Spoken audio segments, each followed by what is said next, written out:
A continuación, la corrupción.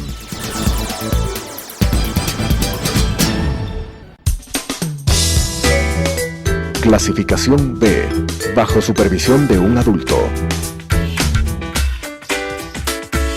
Son de exclusiva responsabilidad de sus autores y de quienes intervienen en ellos.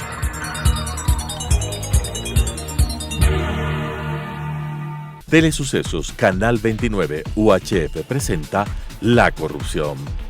La corrupción es una asociación para delinquir entre corruptor y corruptos. ¿Podemos seguir siendo complacientes frente a este flagelo? Con la conducción de Freddy Bravo. La corrupción. ¿Qué tal, amigos? Qué gusto estar con ustedes nuevamente. Acabo de ver un tema que está en uno de los diarios, uno de los impresos, que dice que el procurador le cuenta al país que hay 100.000 causas pendientes. 100.000. Parece una montaña realmente. 100.000 causas pendientes. Esto tiene que ver con controversias con contratistas, funcionarios, empleados, etc. El Procurador General del Estado es el abogado del Estado. Dicho de otra manera, el abogado del Estado. Nos representa en esta instancia que es la Procuraduría General del Estado. Hace varios meses, un ex secretario anticorrupción, el señor Granda, que hoy es ministro de algo, no sé si de bienestar social o, ¿cómo es lo que llaman? Inclusión social. Promovió algo que debió haber sido nunca, ni siquiera debió haber sido parte de una agenda equivocada. Una reunión con los funcionarios del Estado, jefes de las funciones del Estado, dígase de transparencia, a efecto de analizar una propuesta de retorno de Odebrecht. ¿Recuerdan ustedes eso? Eso fue realmente un no solo error, sino un horror. Por suerte se extinguió semejante pretensión. Claro, lo primero que se me ocurrió cuando al señor Granda lo escuché, lo primero que se me vino a la mente es recordar el 2008 cuando Correa hizo todo ese parapeto de expulsar a Odebrecht del Ecuador. No, señor, nunca los expulsó. Fue parte de un acuerdo entre Correa, Lula, Chávez y toda esta banda de maleantes. Y claro, se fueron los de Odebrecht. Se fueron sin despedirse. Y más temprano que tarde, luego de lo que en Manaos Correa le dijo a Lula y Lula de testigo, Chávez le dijo a Lula y luego Chávez tomándolo del hombro a Correa le decía, Correa, Odebrecht son nuestros amigos, ¿sí o no, Lula? Y el otro, sí, amo. Todo esto era parte de un sainete y regresó pues triunfante Odebrecht. Y Odebrecht regresó triunfante y le dieron a dedo el proyecto Manduriaco. Solo quiero explicarme en síntesis cómo fue esto que yo digo a dedo. Cuando regresan, arman un concurso trucho para el tema de Manduriaco y les conceden a los participantes, oferentes o como se llaman, 20 días para presentar la oferta. 20 días para presentar la oferta, imposible. En un proyecto de esa magnitud, imposible. ¿Qué quiere decir entonces? Que ya Correa y su banda les entregaron toda la información. Deben haberles entregado hasta la oferta en un pendrive, al típico estilo Juez Paredes en La Sentencia del Universo. Sí, ¿recuerdan ustedes eso? Yo no he visto con prolijidad ni a ninguna comisión ni nada hacer un estudio del tema Manduriaco partiendo de esa premisa, pues. ¿Cómo es que en 20 días hacen una oferta? No, eso es imposible. Físicamente imposible. Les entregaron la oferta y claro, los facturaron, los coimaron y comenzaron a manejar pues todo este tipo de las coimas por la vía de recuperarlas con los sobreprecios y cosas por el estilo. Así que volviendo al tema de la Procuraduría, dice el señor Procurador que hay 100.000 casos y que aspira, dice, esta es la frase que quiero rescatarla para que ustedes tengan la bondad de analizarla, que aspira a hacer una depuración y llegar a 60.000. Tomando en cuenta, dice, así está en uno de los impresos del día de hoy, tomando en cuenta, dice, el impacto político y social. Ustedes analicen. Pero voy a hacer una mínima opinión. ¿Por qué le corresponde a ustedes analizar? O sea que el impacto político tiene que ver con las controversias judiciales. Ahí dejémoslo. Un segundo caso al que me quiero referir. En estas últimas horas hemos escuchado, porque ya se han hecho públicos, los temas con los cuales, o mejor dicho, la teoría del delito elaborada por la Fiscalía, las consideraciones que ha hecho la jueza para llamar a juicio. No es un asunto muy simple, es un asunto complicado. Está hablando de que este proceso tuvo su origen en el manejo y la planificación de una organización para delinquir. Y por supuesto tienen las organizaciones para delinquir jerarquías. Tienen al capo. Solo quiero hacer una analogía. El capo en el caso Escobar es Escobar, pues. Y ocurre que en este proceso, que se iniciará ya frente al tribunal el 28 de enero, si no me equivoco, han definido una jerarquía, pues. Primero, Correa. La analogía vale para más o menos ubicarnos en lo que será este proceso. Correa es el jefe de este operativo delincuencial. Así lo dice la fiscal, así lo dice la fiscalía. Y por supuesto hemos de considerar como un hecho real de que la fiscalía no es que se le ocurre, pues. No, hay todo un proceso, hay toda una cantidad de documentos. ¿Qué hace el jefe de una organización para delinquir?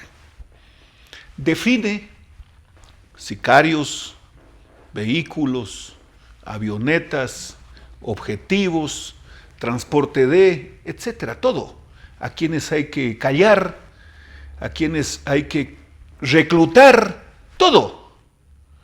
¿Cómo se inicia este proceso que tiene como autores y actores a una jerarquía política en el Ecuador? Primero, solo tomemos un ejemplo, tal vez dos, pero vamos por el primero, la refinería de Esmeraldas. Primero, decreto de emergencia. No, pues el decreto de emergencia es como darle la clave de una caja fuerte de un banco a una persona que va a saltar el banco, pues. A ver, el decreto de emergencia en circunstancias como esta, pues, porque por supuesto que a través de la historia de la República, y yo creo que en varias partes del mundo, hay emergencias que hay que decretarlas. ¿Cómo no puede haber, o cómo no puede ser necesario decretar una emergencia si hay un terremoto, pues un tsunami? Por supuesto que sí, pues, pero no. Si es que llega a pasar el costo de una reconstrucción, pero no era reconstrucción, era una especie de análisis técnico para repotenciar algo así la refinería de Esmeraldas, que se inicia a un costo de 250 millones de dólares y termina costando 2.500 millones de dólares. No, pues, esta es una monumental acción, dicen los fiscales. La jueza Camacho ha organizado el proceso y seguramente tanto la jueza, pero es particularmente la fiscal que ha investigado esto, dirá, y los jueces tendrán que resolver de que este fue un delito. El decreto de emergencia. El decreto de emergencia les posibilitó un gasto, pero incontenible, inmenso. Que necesitan 5 millones para tal producto. No, tráiganme 100. que necesitan tantos vehículos para... No, tráiganme 200. Y así pues. Imagínense haber pasado de 2.500, de 250 a 2.500, es inimaginable. Y todavía en este gobierno se escucha que existe una decisión política de pensar en una refinería. Que sí que la de Esmeraldas no es suficiente pese al gasto, pese al costo. Pero no nos quedemos solo en Correa y Glass, porque Glass, aparte del decreto de emergencia, dictó otro decreto, haciéndolo dueño, amo y señor y cachiporrero de la negociación al señor Glass, es decir, al segundo al mando. Al segundo al mando. ¿Quién era el segundo al mando en el caso Escobar? ¿El primo o el cuñado? Pero de todas maneras había un segundo al mando, pero con una distancia entre el primero y el segundo inmensa. Al segundo al mando, al vicepresidente de la República en ese entonces, al señor Glass le dice: tú y nadie más que tú, y tú exclusivamente vas a manejar este negocio. Y claro, surge el tío. Pero es que lo hemos visto esto, no nos olvidemos, no perdamos la memoria, para no perder hasta si cabe la angustia por ver que más temprano que tarde, bueno, ya están en la cárcel algunos, sí, que respondan. Por supuesto, las sentencias implican una reparación al Estado ecuatoriano.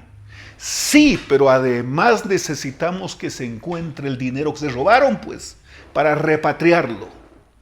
Para repatriarlo. A ver, yo les dije dos temas. El de la refinería del Pacífico, pues. La refinería del Pacífico tiene su directorio.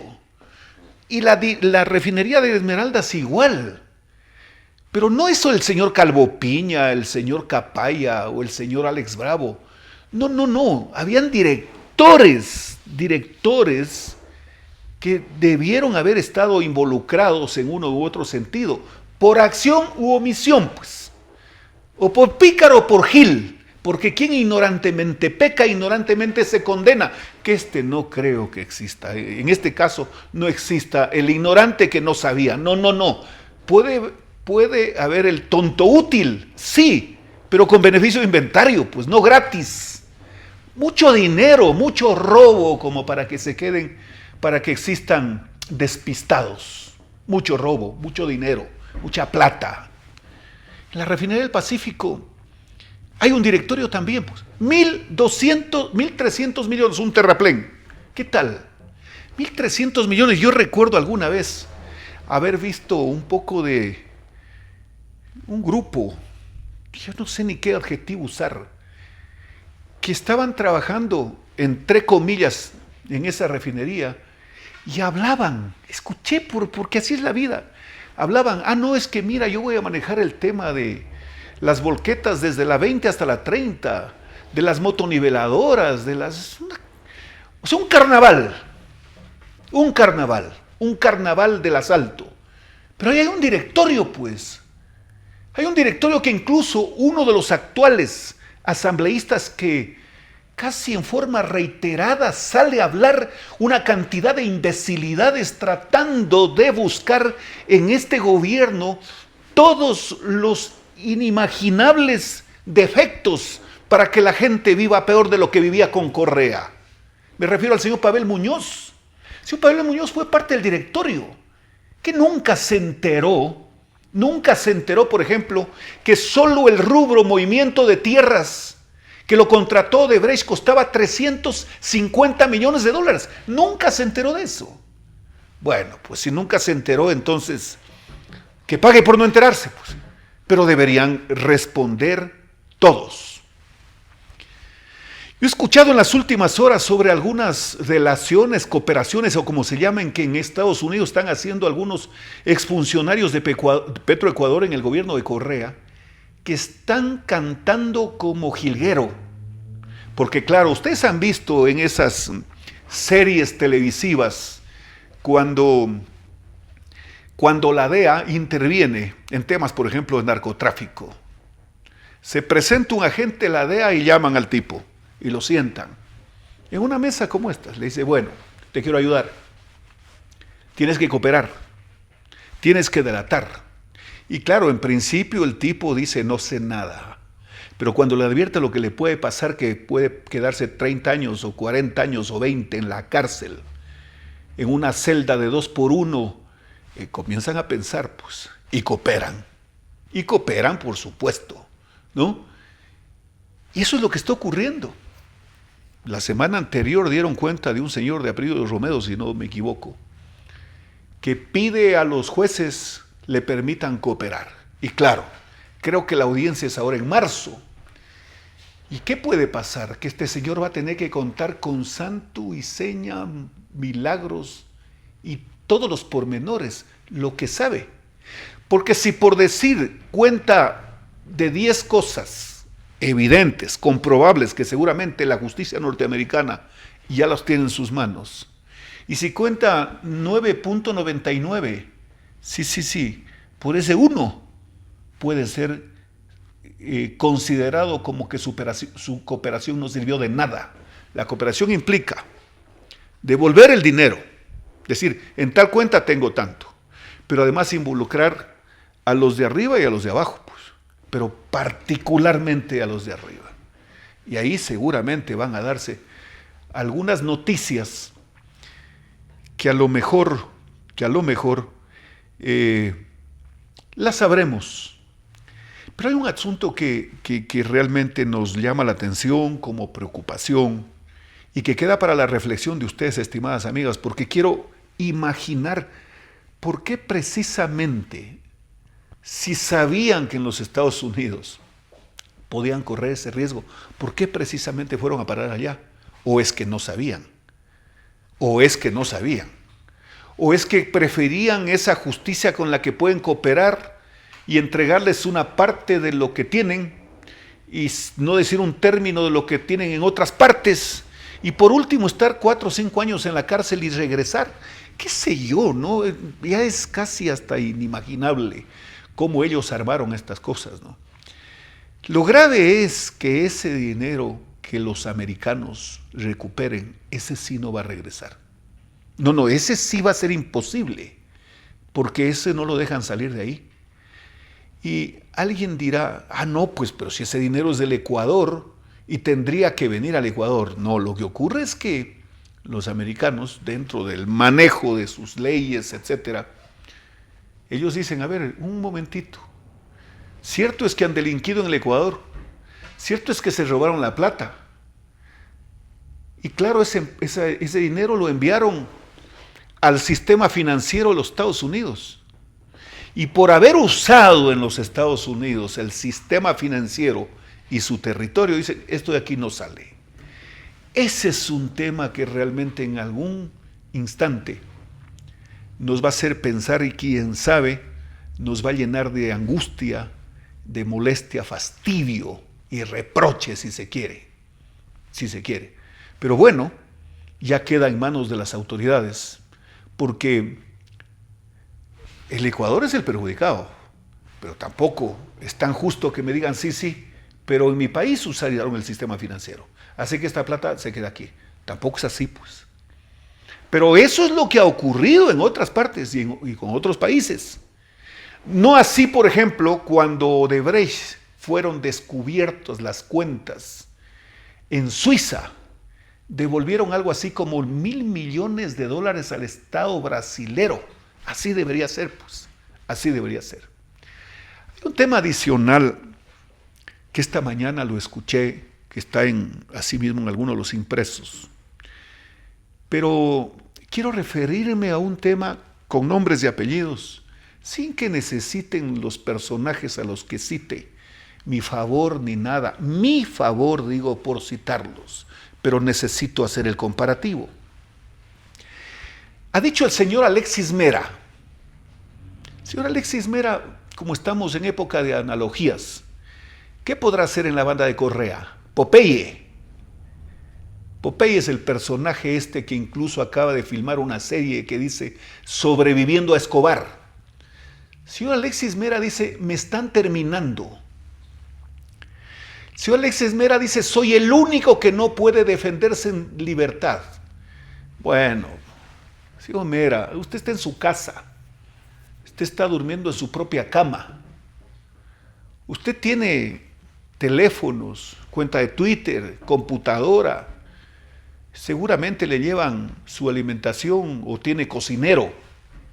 No sé si tenga cocinera. Me estoy refiriendo en términos de chef. No estoy siendo despectivo bajo ningún concepto. No es mi deseo. No tendría razón, además de ser, de alguna manera, de no tratar en los términos que me propongo tratar. Es decir, pues, pero ¿por qué es que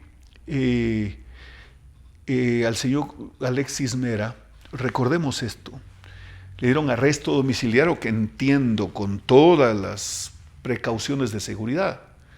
Porque hubo algún informe que la ministra del Interior en su momento dijo que existía riesgo de fuga del señor Mera. Por eso es, seguramente, que consideraron la jueza ponerlo a buen recaudo en su propia casa y cerca a su casa, que supongo así ha de ser. Si es que había ese informe, si es que había un riesgo de fuga, el juez está obligado y las autoridades están obligadas a garantizar no que esté preso. Ese no es el punto, ese no es el concepto. En términos puros de lo que la ley dice, lo que el legislador al hacer la ley piensa, ¿qué es lo que prevé el juez? De que el sujeto procesado, que el procesado, esté presente en el juicio, pues. Porque puede ser que incluso estando presente en el juicio, puede ser que un procesado sea inocente y pueda defenderse, pues. No solo es que la justicia pueda perseguirlo, no, que él pueda defenderse. El señor Alexis Mera, nadie duda que es un abogado con mucha experiencia, que seguramente tiene mucho conocimiento de la una y de la otra, me refiero a la ley y a la colorada. A la colorada decían estos sabios de los refranes, decían, la colorada decían aquellos artificios que se usaban de repente para dilatar un proceso, etcétera, etcétera, etcétera. Entonces dice él que ¿por qué solo él?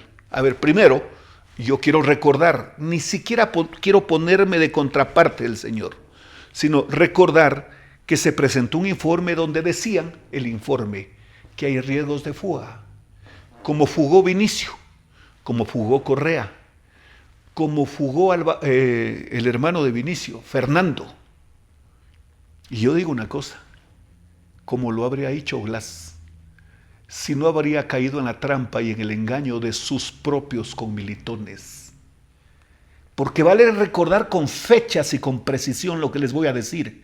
No se me borra del disco duro, porque estamos obligados que no se nos borre a nadie, porque resulta una gran irresponsabilidad olvidar las fechorías, pues, porque entonces, ¿qué reclamamos? Pues, en el mes de febrero del año 2017, antes de las elecciones del 2017, el señor Correa Rafael, el jefe de la banda, según la teoría del delito, ¿no?, desde el punto de vista de la fiscalía, desde la República Dominicana, desde Santiago, de Santo Domingo, la República Dominicana.